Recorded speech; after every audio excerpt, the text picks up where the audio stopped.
Intermediate biology classes में आपका स्वागत है। आज का टॉपिक है जीनी विनिमय यौन जीन संलग्नता। तो आज के टॉपिक में हम बताएंगे जीनी विनिमय कैसे होता है, प्राणियों में जीनी विनिमय कैसे होता है और जीन संलग्नता क्या है। जीन संलग्नता के जो है क्या भूमिका है वंशागत में या उनके क्या दुष्प्रभाव हैं। तो सबसे पहले आप जानेंगे जीन संलग्नता।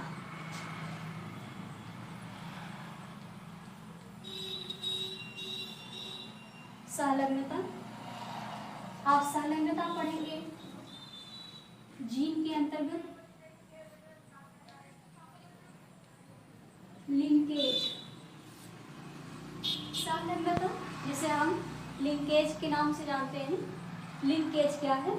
तो लिंकेज इस शब्द से स्पष्ट हो रहा है कि जोड़ना, लिंक, दो वस्तु हो या दो व्यक्ति हो या कोई दो विशेष जो है पॉइंट हो, उनका आपस में जुड़ना ही जो है लिंकेज कहलाता है। या एक जो मेन बिंदु होता है जिसे हम लिंक कहते हैं, जिसके माध्यम से दो विशेष व्यक्ति या वस्तु जुड़े होते हैं।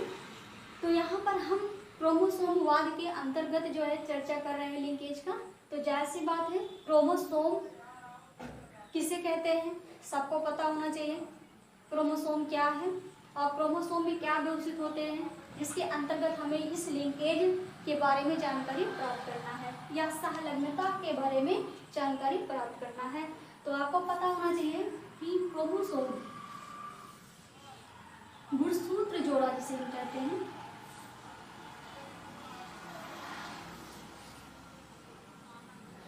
क्रोमोसोम जिसे गुणसूत्र कहा जाता है, ये जो है सूत्र की संरचना है। ये द्विपॉलिक संरचना होती है जो हमेशा जोड़े में होती है और ये जो है आनुवंशिक लक्षणों के लिए उत्तरदायी होती है। तो ये जोड़े में होती है, हमें भी बताया आपको, और ये आनुवंशिक लक्षणों के लिए उत्तरदायी होती है। अर्थात प्राणियों में जितने भी आनुवंशिक लक्षण आपको देखने को मिलते हैं, चाहे वो दैहिक हो या फिर लैंगिक आनुवंशिक लक्षण हो, इन सब की अभिव्यक्ति क्रोमोसोम के माध्यम से होता है। इसके लिए क्रोमोसोम उत्तरदायी होता है। और क्रोमोसोम में भी वह कौन सा मुख्य यूनिट होता है जो विशेष रूप से आनुवंशिक लक्षणों के लिए उत्तरदायी होता है। तो क्रोमोसोम जो है एक द्विपॉलिक संरचना होती है जो सूत्रवत निर्मित होती है। पतले पतले जो है सूत्रों से जो है निर्मित होती है और इनका जब विश्लेषण किया जाएगा, अध्ययन किया जाएगा, हमको इसमें जगह जगह छोटे छोटे जो है बिंदुवत संरचनाएं देखने को मिलती हैं। इस बिंदुवत संरचना को हम जो है जीन कहते हैं। तो अब क्लियर हो गया होगा कि क्रोमोसोम का जो मुख्य यूनिट है वो क्या है या क्रोमोसोम वास्तव में क्या है। तो क्रोमोसोम जीनों का एक विशेष समूह है।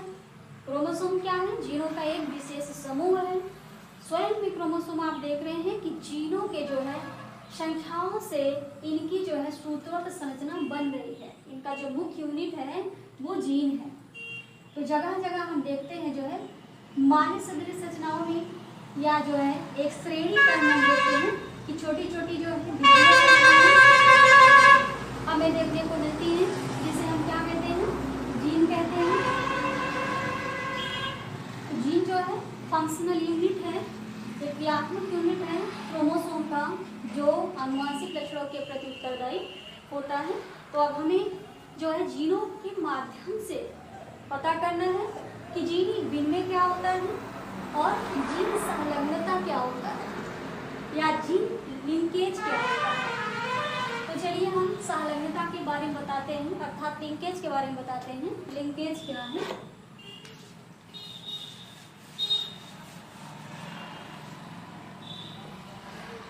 क्रोमोसोम में निश्चित स्थानों पर, क्रोमोसोम में निश्चित स्थानों पर निश्चित दूरियों में क्रमबद्ध रूप से छोटे छोटे दानेदार संरचनाएं देखने को मिलती हैं, जिसे हम जीन कहते हैं। और ये जीन एक विशेष क्रम में जुड़ी होती हैं, जिसे हम श्रेणी क्रम कहते हैं। और इसी श्रेणी क्रम में इनकी जो व्यवस्था देखने को मिलती है उसी को हम जो है संलग्नता कहते हैं। तो कौन जुड़ रहा है आपस में? जीन जुड़ रहे हैं आपस में श्रेणी क्रम में, इस तरीके से जुड़ रहे हैं।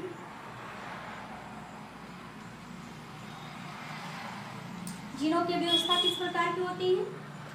ये निश्चित दूरियों पर होती है और निश्चित स्थानों पर होती है और निश्चित क्रोमोसोम पर होती है। तो क्रोमोसोम जो होते हैं दो पैटर्न में व्यवस्थित होते हैं, होमोलोगस और हेटेरोलोगस। तो विशेष रूप से आपको होमोलोगस में सहलग्नता बताया जाता है। होमोलोगस कोई भी क्रोमोसोम का जोड़ा हो उसमें जो जीन व्यवस्थित होते हैं वे जो है निश्चित दूरियों पर और निश्चित स्थानों पर श्रेणी क्रम में व्यवस्थित होते हैं, जिसे हम लिंकेज कहते हैं या सहलग्नता कहते हैं।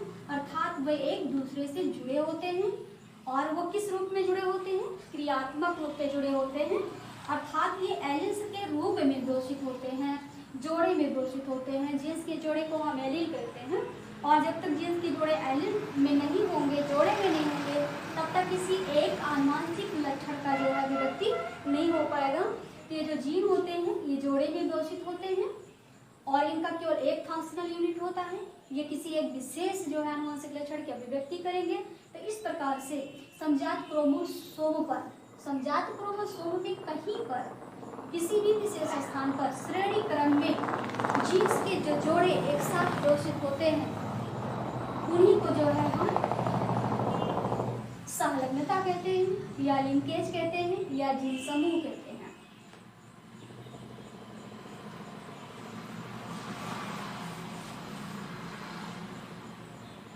अब क्रोमोसोम व्यवस्था के आधार पर हम जानेंगे यह सहलग्नता कितने रूपों में देखने को मिलती है। तो क्रोमोसोम की जो व्यवस्था होती है हम अभी आपको बताएं, ये दो रूपों में देखने को मिलती है,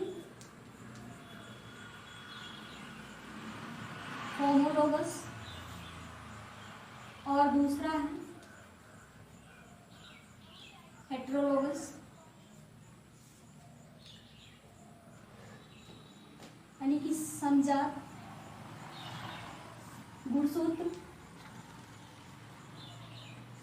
और ये विषमजात गुणसूत्र दो रूपों में देखने को मिलते हैं।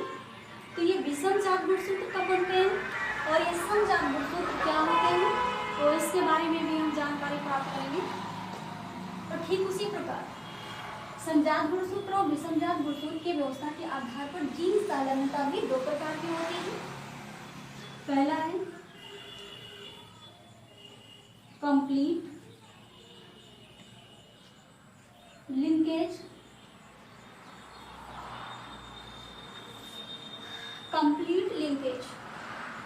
दूसरा है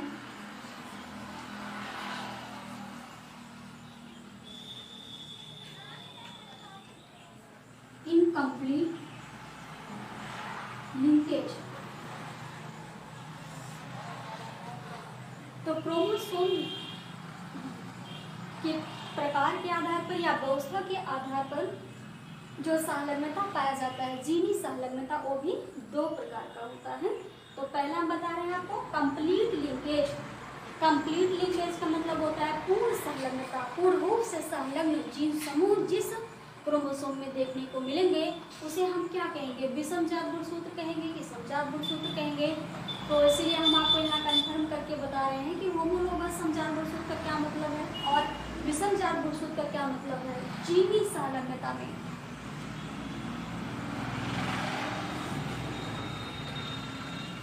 तो जो आपके कंप्लीट लिंकेज, जीनी कंप्लीट लिंकेज देखने को मिलता है, पूर्ण रूप से संलग्न जीनी व्यवस्था जो देखने को मिलता है वो होमोलोगस अर्थात समजात गुणसूत्र में देखने को मिलता है, समजात गुणसूत्र में देखने को मिलता है।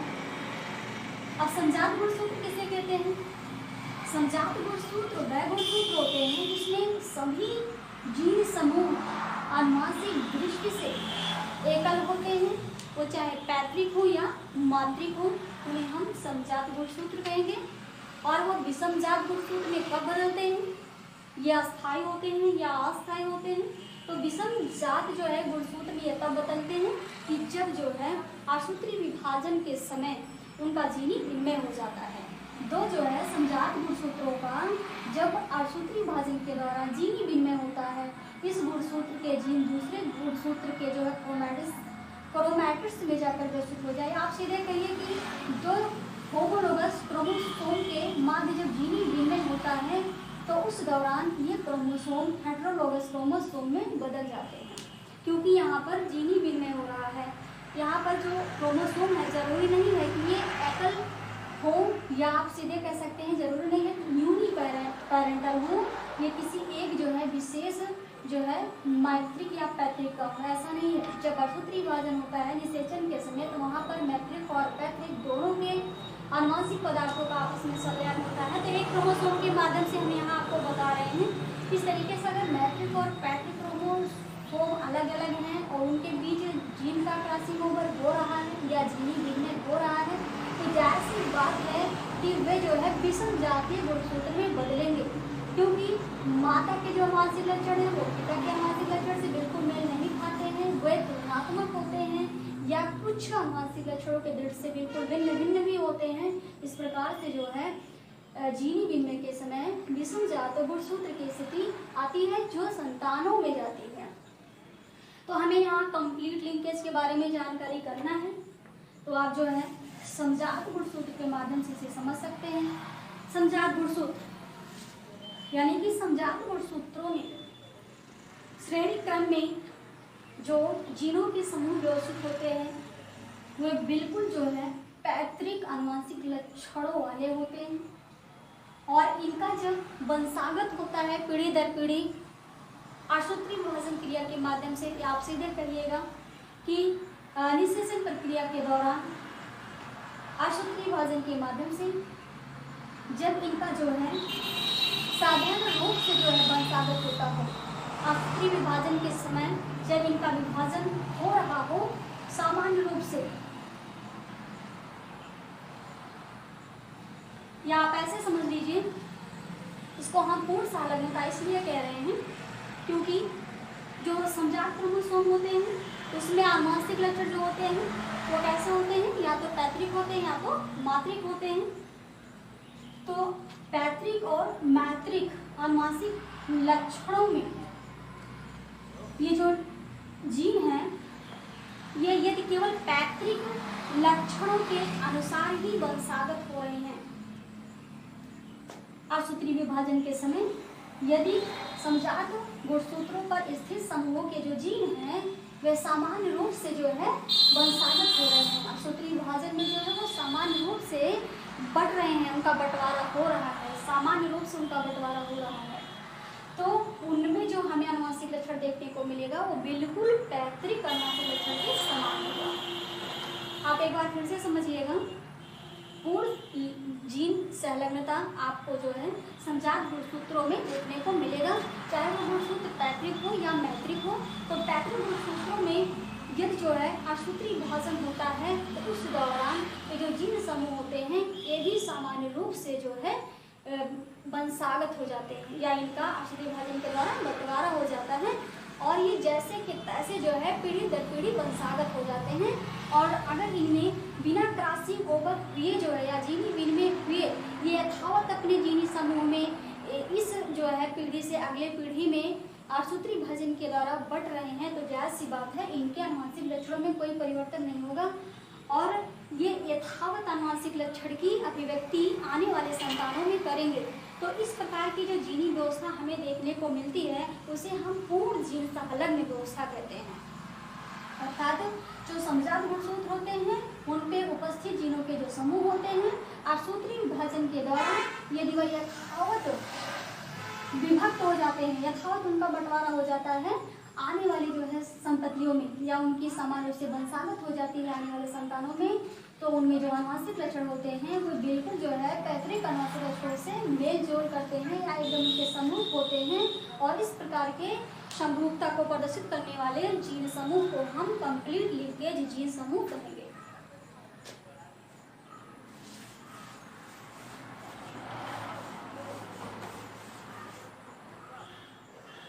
अब दूसरा है आपका इनकम्प्लीट लिंकेज, अपूर्ण संलग्नता, यानी कि कोई भी आपका क्रोमोसोम जोड़ा हो उसमें जीन व्यवस्थित हो और अशुद्ध विभाजन के दौरान इन जीनों का किस प्रकार से बंटवारा हो रहा है।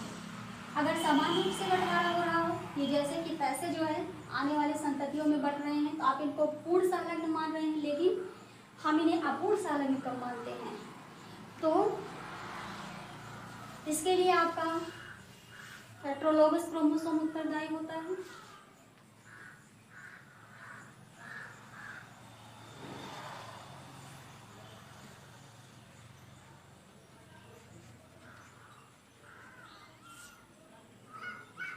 हेटेरोलोगस क्रोमोसोम, अब हेटेरोलोगस क्रोमोसोम बनेगा कब, कैसे बनता है, तो ये जो है जीनी विनिमय के समय बनेगा। हम बताए थे आप सबको कि जीनी विनिमय के समय दो समजात जो है गुणसूत्र,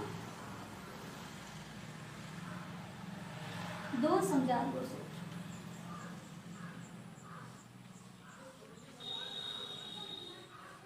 यहाँ पे आपके दो क्रोमोसोम, एक ये हुआ और ये दूसरा, और दोनों कैसे हैं, समजात हैं। इनके बीच क्या होगा, जीनी विनिमय होगा। जीनी विनिमय कैसे होता है,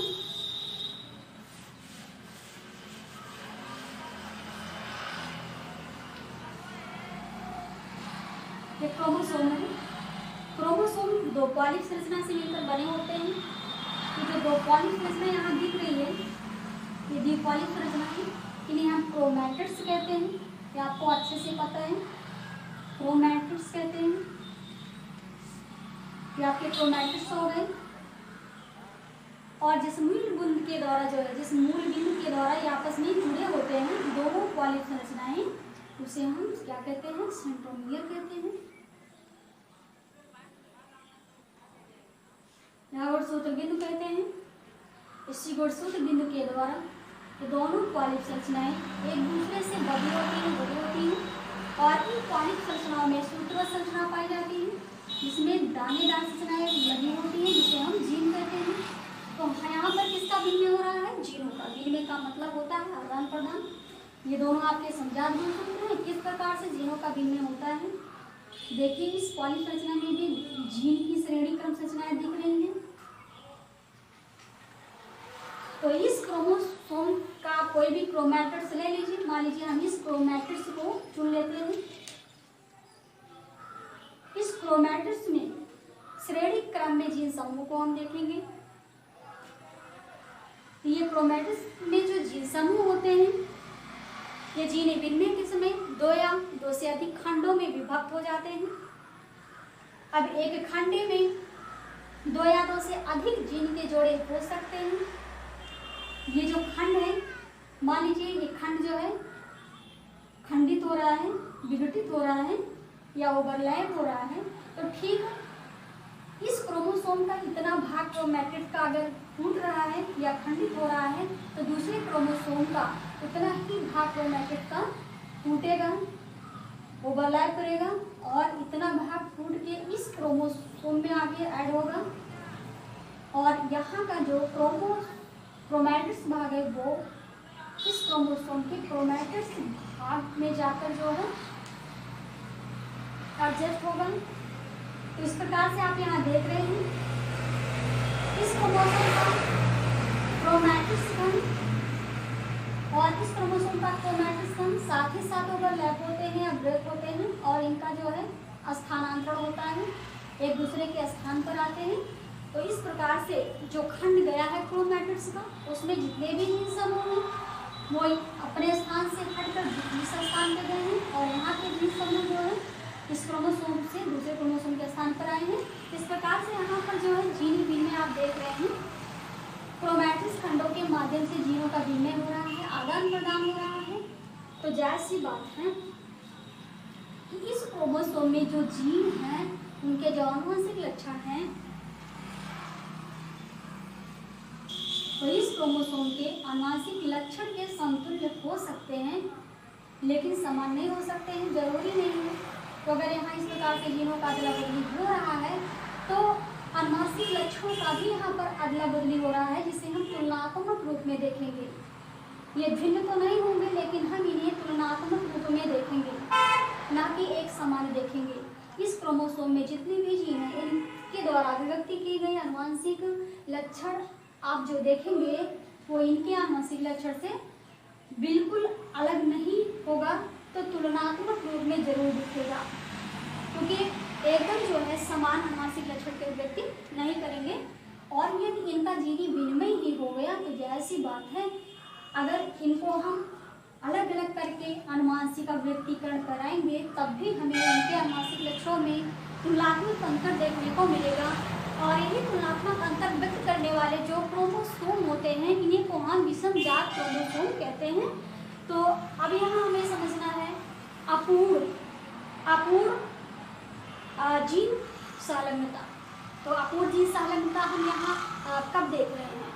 तो अभी हम बताएं जीन विनिमय के समय देख रहे हैं। जैसे जो आपके पूर्ण जीन संलग्नता है उसमें अगर सूत्री विभाजन हो रहा है इस तरीके से तो आधे आधे क्रोमोसोम की संख्या में बंटवारा हो रहा है सामान्य रूप से, और चाहे वो मैत्रिक हो या पैतृक हो, बंटवारे के समय उनमें जो जीन समूहों का बंटवारा हुआ है वो अपने पैतृक या मैत्रिक आनुवंशिक लक्षणों के बिल्कुल समूह होंगे। लेकिन अब यहाँ हम देख रहे हैं जीनी विनिमय हो रहा है, जीन समूहों का सीधे स्थानांतरण हो रहा है।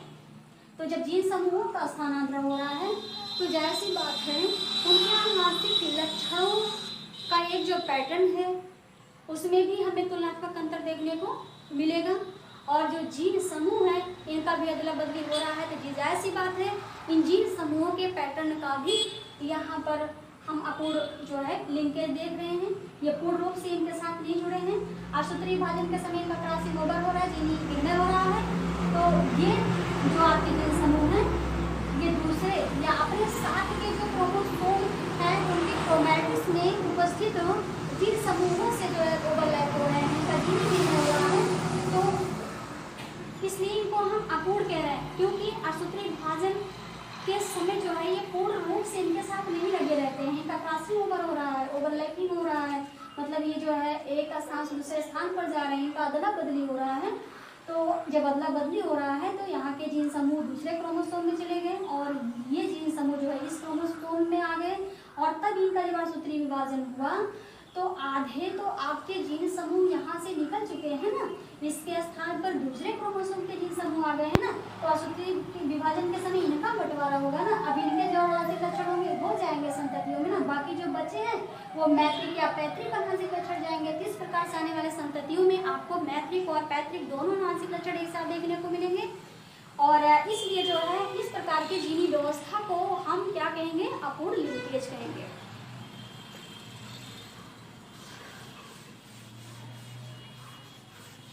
तो संलग्नता के बारे में आपने जान लिया, संलग्नता क्या है।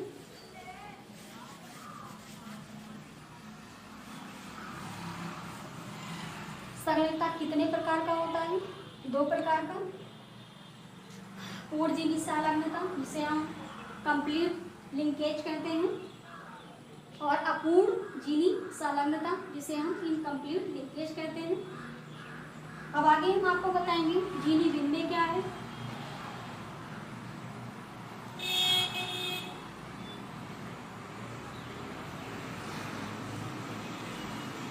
क्रॉसिंग ओवर,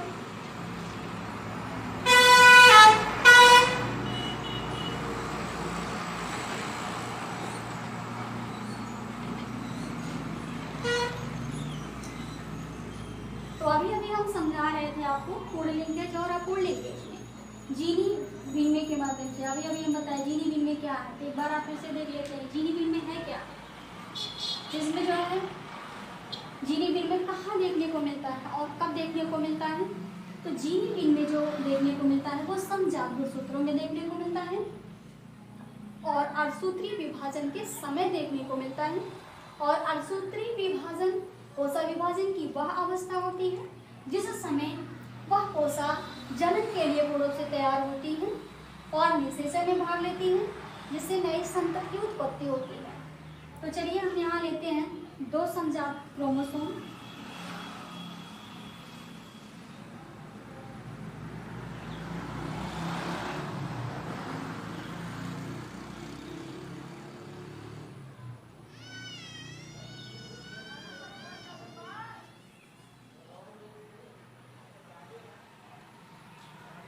ये है आपका क्रोमोसोम। अब दूसरा क्रोमोसोम यहाँ बनाते हैं।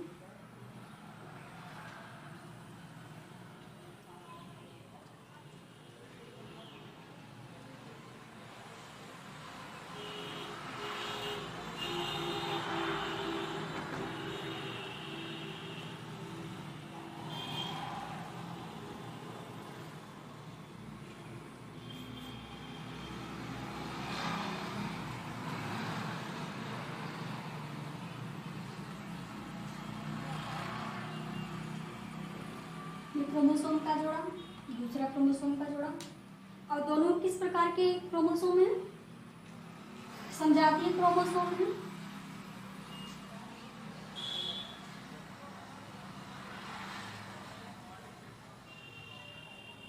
सेंट्रोमियर,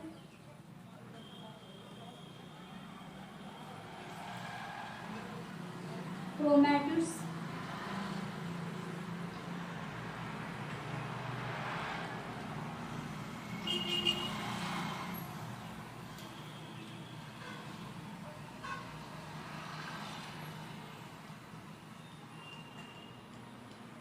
ये आपके जीन पैटर्न है।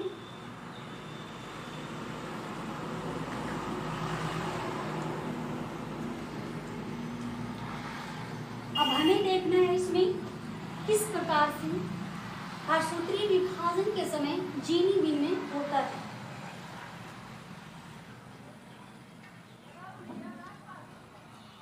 तो जब दो समजात गुणसूत्रों में आशुत्रीय विभाजन होने लगता है या आशुत्रीय विभाजन के समय, उस समय इनके क्रोमैटिड्स में परिवर्तन देखने को मिलता है। इनके क्रोमैटिड्स में हमें क्या परिवर्तन देखने को मिलता है, हम अगले स्टेज में दिखाते हैं।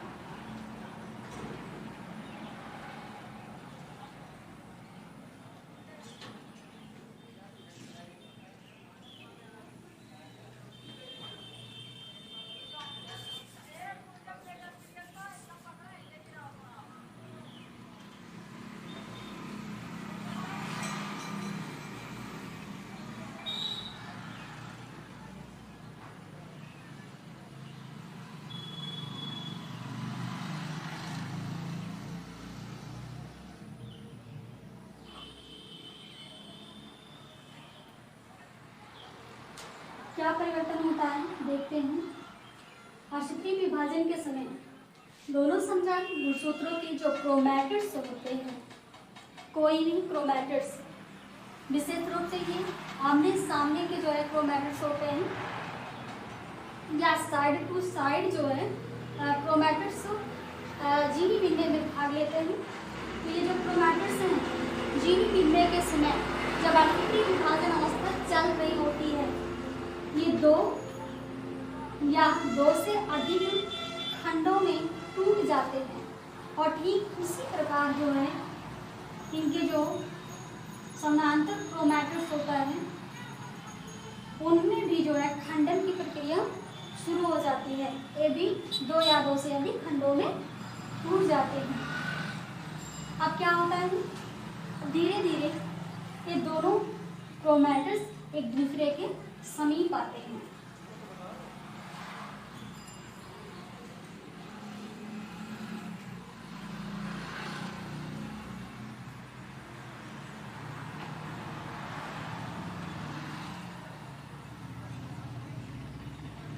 इस तरीके से यहाँ आप देख रहे हैं दोनों क्रोमैटिड्स कैसे हैं, स्वतंत्र हैं। और यहाँ पर दोनों क्रोमैटिड्स, दोनों क्रोमोसोम के जो अपने अपने क्रोमैटिड्स हैं, वह इस प्रकार से एक दूसरे से जो है क्या हो रहे हैं, ओवरलैप हो रहे हैं। और ओवरलैपिंग के दौरान ही इनमें जो फ्रेगमेंटेशन होता है, खंडन होता है, मान लीजिए यहाँ पर जो है ओवरलैपिंग हो रही है क्रोमैटिड्स के जो है अंतिम छोर पे। तो जहाँ पे ओवरलैपिंग होती है, जहाँ पर ये एक दूसरे से मिलते हैं, यहाँ से ही ये ब्रेक होते हैं।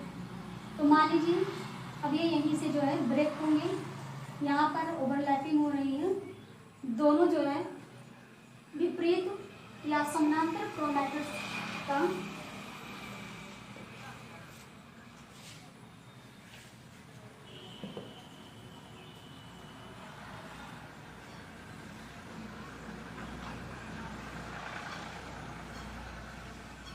तो आगे देखते हैं क्या होता है। अब यहीं पर ये जब टूटेंगे तो ये जो क्रोमैटिस खंड है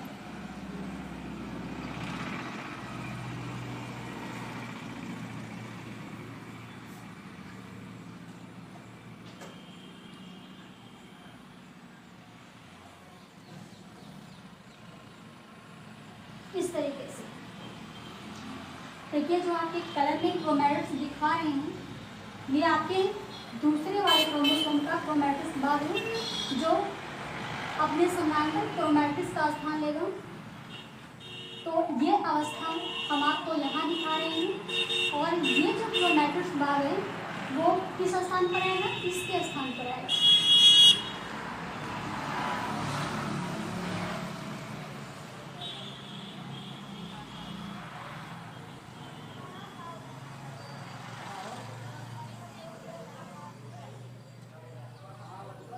इस तरीके से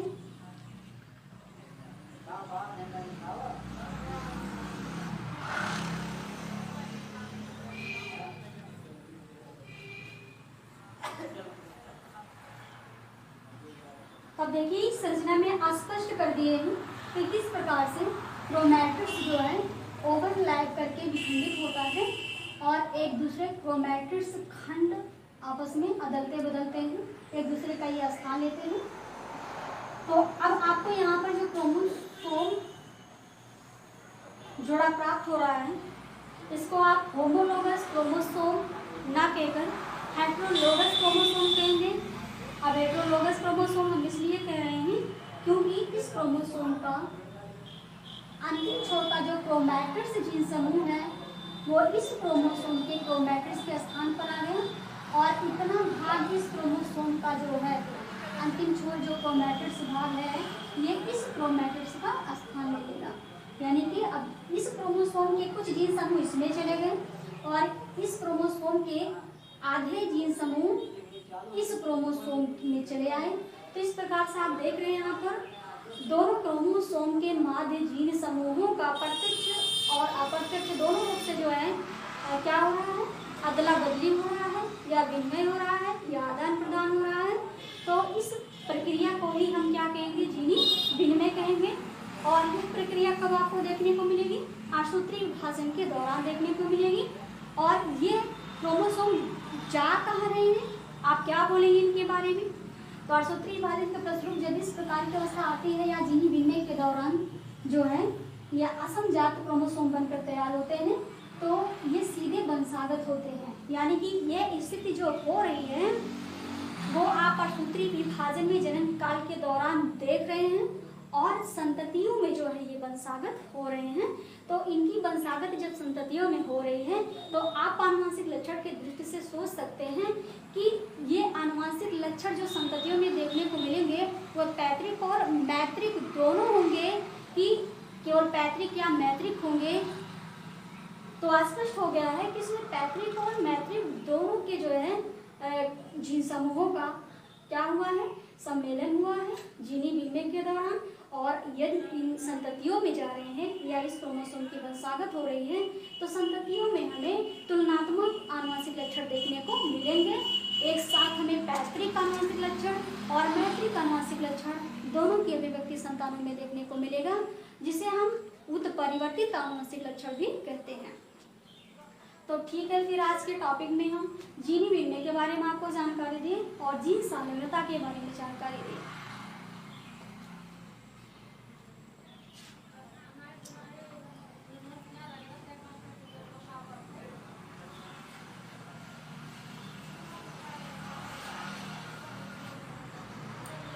अब आप थोड़ा सा समझ लीजिए जीन संलग्नता।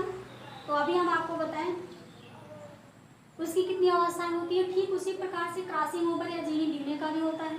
ये जीन विनिमय कितने रूपों में होता है, तो जीन विनिमय भी 3 रूपों में होता है। जीन विनिमय का आप जो रूपांतर देखेंगे इनकी जो अवस्थाएं चलती हैं वो 2 से 3 अवस्थाएं देखने को मिलती हैं।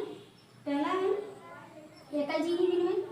आप एकल जीनी विनिमय कहेंगे कि जब केवल एक खंड का जो है रूपांतरण हो, यानी कि छोटे से खंडों के रूप में जब जीनों का जो है अदला बदली हो दो क्रोमोसोम के माध्य आप उसे एकल-जीनी विन्यास, और यदि क्रोमैटिड्स में दो जगह का खंडन होता है जीन समूहों का, पूरे क्रोमैटिड्स में ये जीन समूह दो भागों में विभक्त होकर और टूट जाते हैं और दोनों का एक साथ अदला बदली होता है, तो इसे जो है